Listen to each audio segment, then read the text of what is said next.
think if you look at the best teams, right, the teams that are high performance teams, what do they have in common? If you think about product mindset, there are 5 fundamental questions you ask all the time. Who is this for? Like, who is the customer? If it did not exist, what would people do? And how do you know when you've won? Hey everyone, I am super excited. We're back on the pod today with a very good friend and colleague who I've worked with for many years at Google, Bruno Aziza. Now, we've done a ton of things together, but now he is here on the pod to talk about his user guide. He is a seasoned business and tech leader who specializes in high growth SaaS and enterprise software. He's led product, marketing, sales, and business development teams across all phases of growth. Prior to IBM, he helped grow Google Cloud's data and analytics business by 5x. And prior to Google, he served as the group VP of AI and data analytics at Oracle. Also helped launch and scale 4 startups, 2 of which were acquired, Alpine Data Labs and AppStream. And today we're going to dive into his user guide, which is basically a manual of how to work with him called How to Bruno. And it's awesome because it dives into everything from his leadership principles, how to work well with him, how he believes the philosophy of leadership is, and also how his operating model is. So let's go ahead and dive in. Bruno, you've been making waves with this user guide that you created. So the first thing I have to ask you is what prompted you to create this user guide and what were your initial goals with it? First of all, thanks for having me. It's always great to talk to you. And you're right, lots of people have been asking me about this user guide now that I kind of distributed it into the wild, because before this, it was really just only available to my team. The way it started was really through an employee of mine, one of the startups that I did, and she knows who she is if she's watching. And she was teasing me and teasing our team by saying, "Oh, we should Bruno this." And she basically implied that there was a particular way that I was getting stuff done that I should decode. And so I started to think about, okay, well, talking to her, like, what does it mean to Bruno stuff, right? She kept telling me Bruno should be a verb. And so she gave me the start on that. I started kind of writing it for myself originally because I thought, hey, it's a great exercise in self-awareness. And when I was at Oracle, I got to work with some people that I had known for a long time, people that had worked with the business objects, years before, and they also gave me some more feedback. So then I evolved that. And when I got to Google, I saw that ORS had a user manual. And I thought, oh my gosh, this is so much like the type of guidance that I've been looking for. And so I basically stole from his methodology and started structuring at first just a small document. It was a few pages. Now I think it's 14 pages. But the idea is that it's a user manual for humans. And the purpose of it is that if you think about you as a leader, you are a thing that your team should be using. And so it's on you to tell them, hey, how do you use me, your leader, to advance your career, to advance the mission of our team, and so forth. And so it also aligns very much with my mindset, which is being a servant leader and making sure that if I create an environment for my team to use me as much as they can, then we can all advance together. So that was the motivation behind it. It certainly, I've gotten a ton of feedback as I was writing it, even from my mentors, from my peers, from my boss. At Google, I had the opportunity to get a coach, so the coach also helped me on that. And so when you read it, it's the accumulation of probably 15 years worth of questions I've been asking about myself and that people working for me have asked me about me. Yeah, I mean, it taught me a lot about you and it really impressed me with how comprehensive the guide was. I mean, it looked like you put in a lot of thought, had references to all these frameworks and books. Yeah, And one of the things that it starts with is this overview of your leadership principles, including yeah. collaboration, decisiveness, follow up. So, how did you decide on these overall principles and values? Are these values you've always had? Did they change over time? So first of all, hopefully I didn't surprise you with some of the stuff that's in there. I think lots of people that read it and know me, they say, well, it's pretty good articulation of who we think you are when we read it. I think a lot of it is, I love to read. And so a lot of it was trying to think, some of the things that I'm feeling, how do you articulate them, right? And so I have a few books for you here. The first one is Ray Dalio's Principles. Was a great book in helping me think about how do I decrypt my principles. The second book was Bill Campbell's Leadership Playbook. Bill Campbell was involved in the growth of Google and has great frameworks. And there's also another book called Scaling People, The Tactics for Management and Company Building by Claire Hughes Johnson.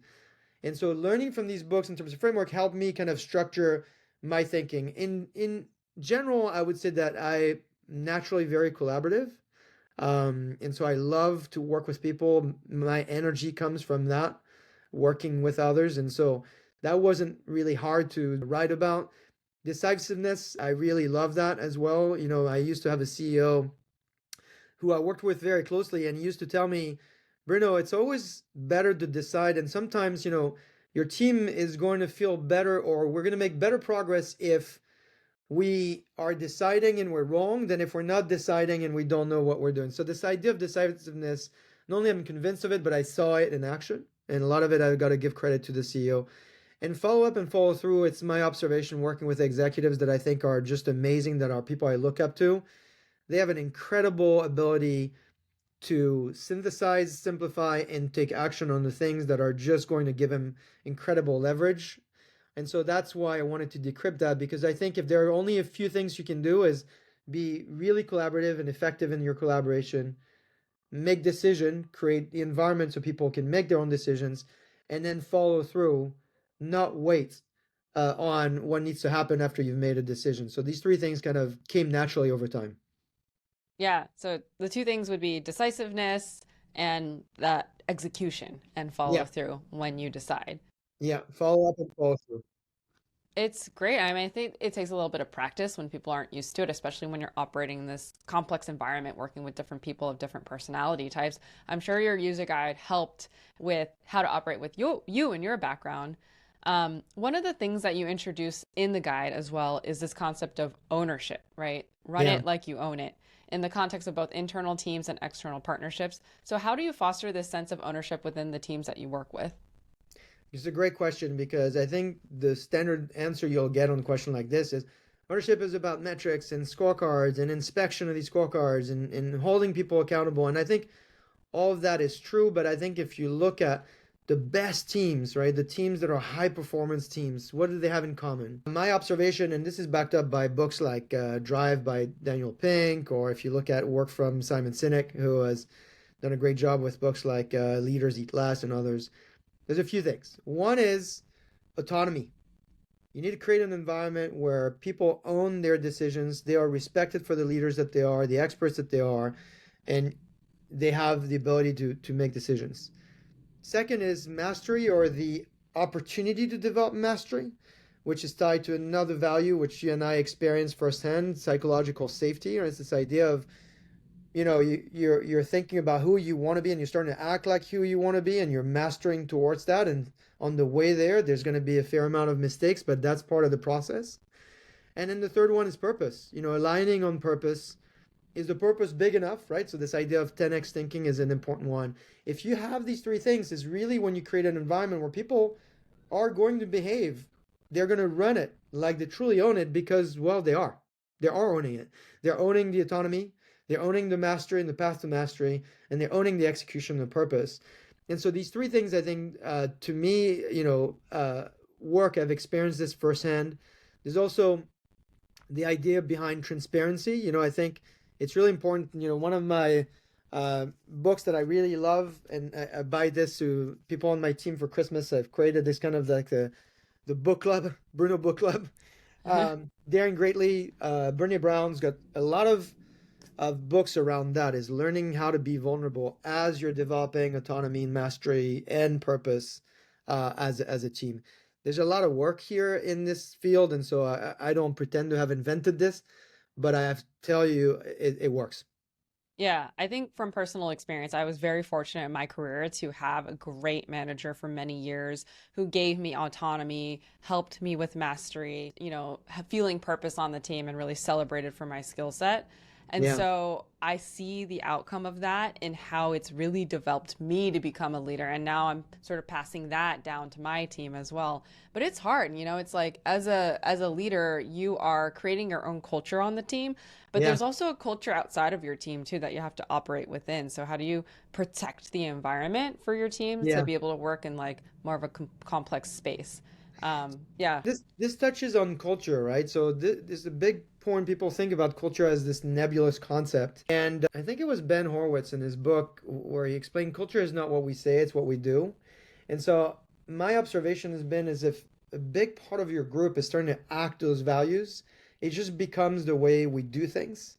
And so, as much as people like to write on walls, this is what we stand for and so forth, I'd say the more you can implement systems that enable you to apply this culture and reward that culture is the best way that you're going to be able to influence your own group, but also influence others. Like a great example is this, sometimes people will complain to me about something someone on my team did to somebody else that's on my team or somebody else. And my first question, this is something I actually learned from Dave Kellogg, who was a great mentor when I was Business Objects CMO and since then has been CEO multiple times.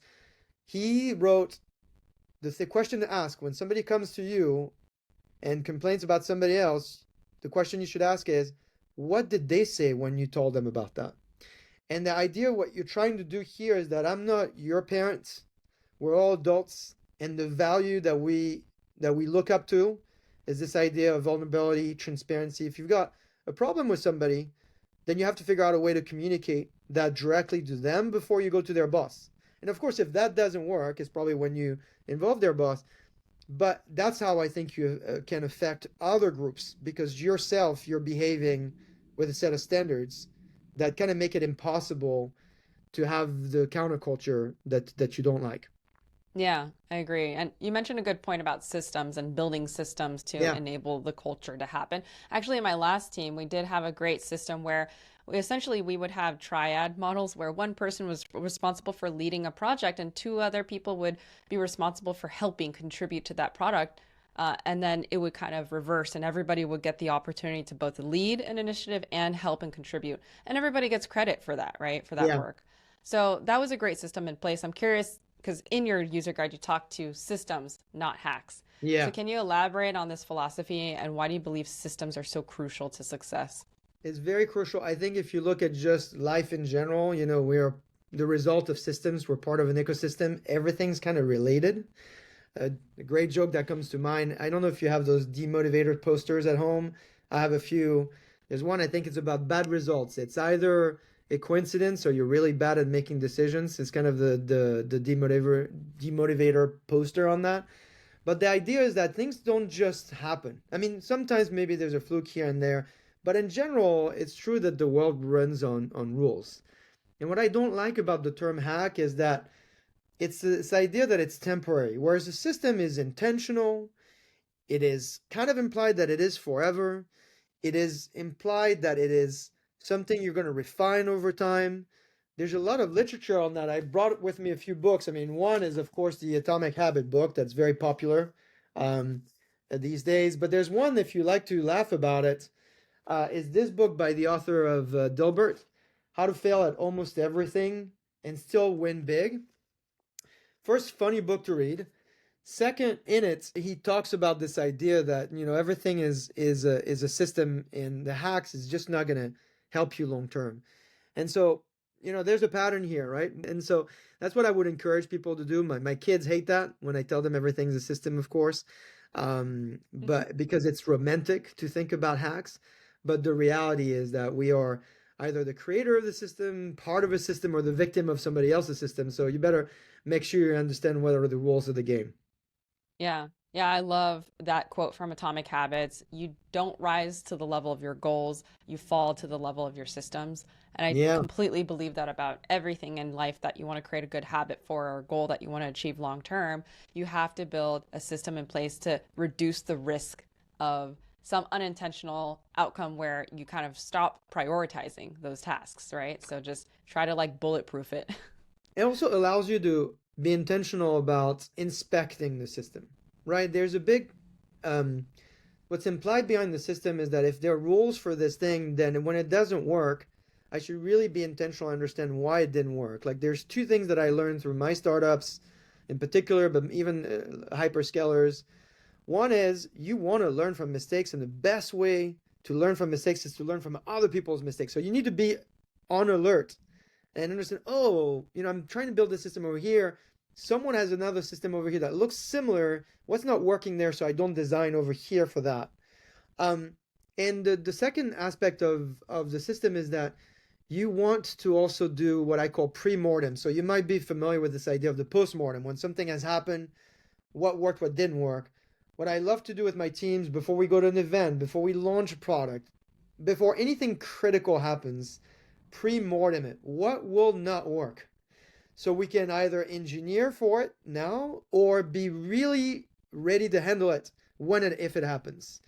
And so this system-based thinking, I think, is just important for the culture of a high performance team, because if you start thinking about rules, then you have control. You can affect them. You know what rule is playing to your advantage. You know what rule is playing to your disadvantage. So that's why hack just seems to me like it's very reductive. It's a Yeah. fluke. It happens every once in a while. It's dependent almost on the person that's hacking it. Not good for something that we're trying to build forever. Right.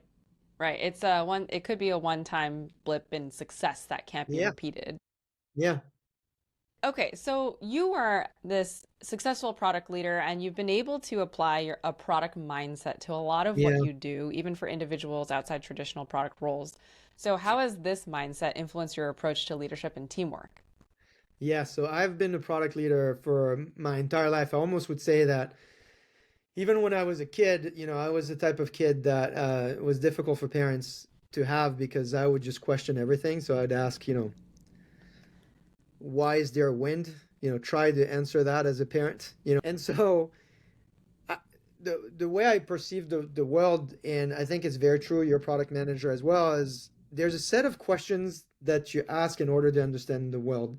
One of my big, person I read a lot about, and certainly in French school, we learn a lot about is Voltaire. And Voltaire used to have something he used to say is judge a person by the quality of their question, not the quality of their answer. So I spend a lot of time making sure am I asking the right question.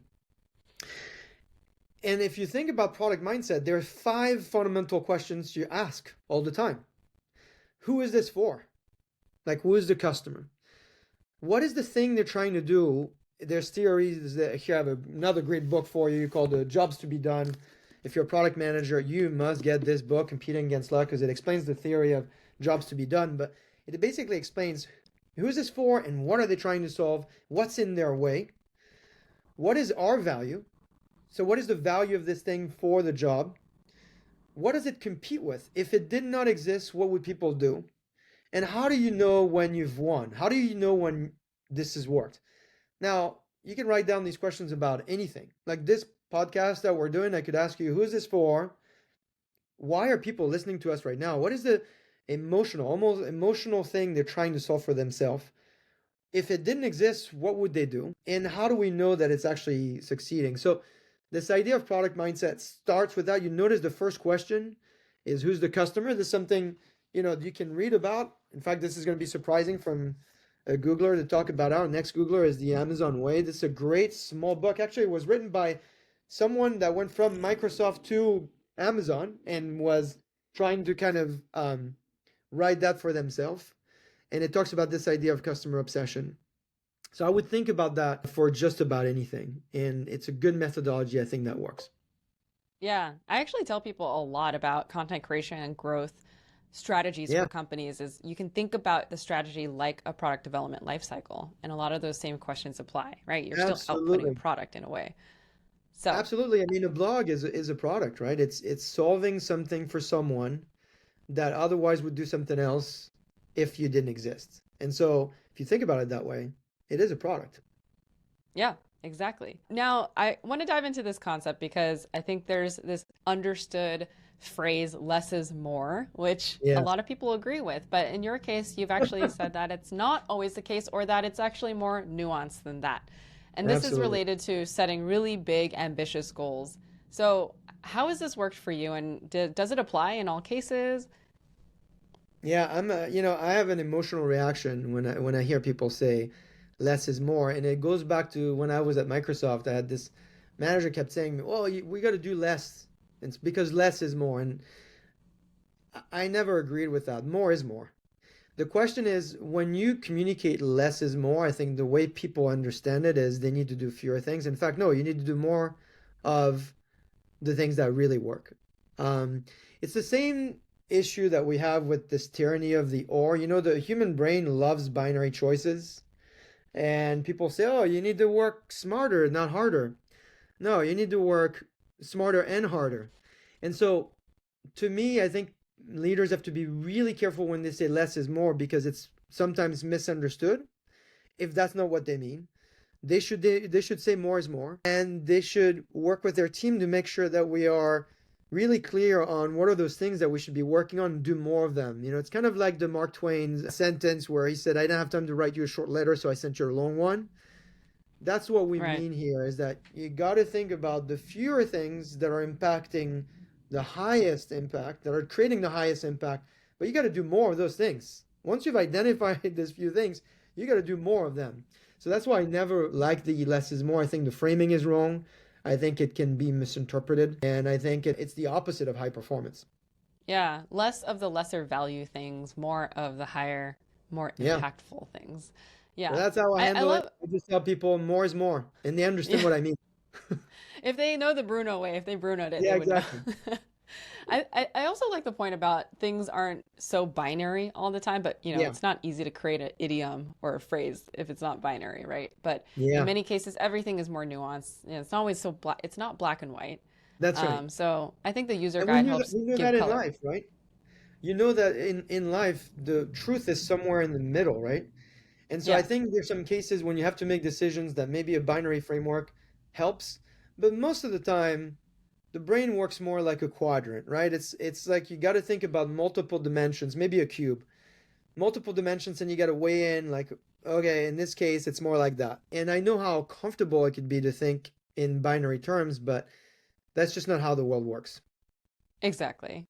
So this user guide, I'm sure, helped you really dig into all the nuance and all the specificity about how the world works and how you work. So what's the biggest takeaway that you got from creating this user guide? Did it like Yeah. reveal anything to you as you were creating it?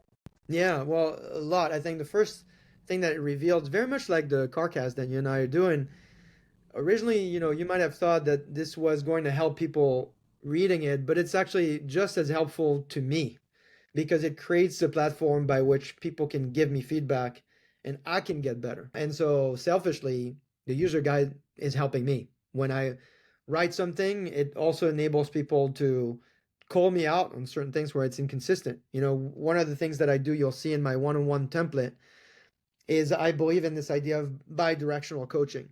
I'm going to tell you what I'm working on. You're going to tell me what you're working on, and we're going to call each other on it. So that's the first kind of element. The second element is more of a personal one. When I grew up, there are two things I really did not like is crepes and math. Mhm. Crepes is because when my parents got divorced, my parents got divorced when I was 8. My dad would take me and eat crepes over the weekend, and I developed kind of like, oh my gosh, this is what we're doing. It's boring because I wanted to play sports over the weekend, not go out and sit in the restaurant for 3 hours. If you grow up in France, lunch is a 3 hour thing on Sunday. It's not the thing you want to do as a kid. So I did not like crepes. And because everybody around me was kind of a math geek, I kind of thought I wanted to be different. So I chose a different path. And in fact, now, many, many years later, I realize I love crepes. Any opportunity I have to go to a crepe restaurant, I take it. And I love math because it gives me such clarity on how things work. I love to decode things and really, um, you know, um, try to understand how the world works. And I think math is kind of this idea of it's the, I think about philosophy is the is the way you ask questions, asking grace questions, and math is how you answer those questions. And so often people think about these two domains as being opposite. In fact, they complement each other quite a bit. And so that's the discovery. As I was writing, I kind of could notice that, in fact, I have a pretty systematic way of thinking about certain things, and that's just because of my interest in math. I love that. It was funny when you said you didn't like crepes and math. I was like, but you're so French and you're the I know, data guy. I know. Can you No, believe that growing up with that? I think it just shows that things take time for them to settle in and for you to recognize what you enjoy about these subjects. I mean, the same Yeah, thing happened with my brother when he went to university. He finally realized that he loved economics and business, but he just yeah, wasn't like a highly motivated student before that. So, yeah, it just takes time. And I think the user guide is a great reflection of being able to output and put your ideas on paper. And that is extremely useful in you learning about yourself. Because I think in this world, we're so obsessed with consuming content, yeah, whether it's TikTok and online or books, but one of the best teachers in the world is oftentimes yourself when you're Yeah. putting words on paper, teaching other people, and applying the knowledge that you do get from other places to others. So, It's true. It's very true. I think if you go through the exercise of writing it, just the same way that if you're a teacher, you actually learn almost as much as who you're writing for or you're teaching to. That's why I was referring to the CarCast is a great example of like thinking through what I'm going to want to share makes me want to research it. It makes me want to learn from the reactions of people. And so it's just a great learning experience. And like I said, this user guide, if you're building yours, it's not a one thing and done, right? It's something that's just going to help you and your team just refine it over time. You'll never be done with writing it. yeah. Well, thank you for the inspiration. I think we all have some homework to do. Writing it down, getting our own user guide. Next step is actually putting it into practice with your teams and the people that you're working with. But you've been able to do that beautifully, and I think it starts with your experience and creating the user guide. So thanks for sharing with us all today. Well, thanks for giving me the opportunity to do that. And I invite anyone to reach out to me. Anything that we can do to help, let's make it happen. All right. Well, thanks again, Bruno, and we'll see everyone next time.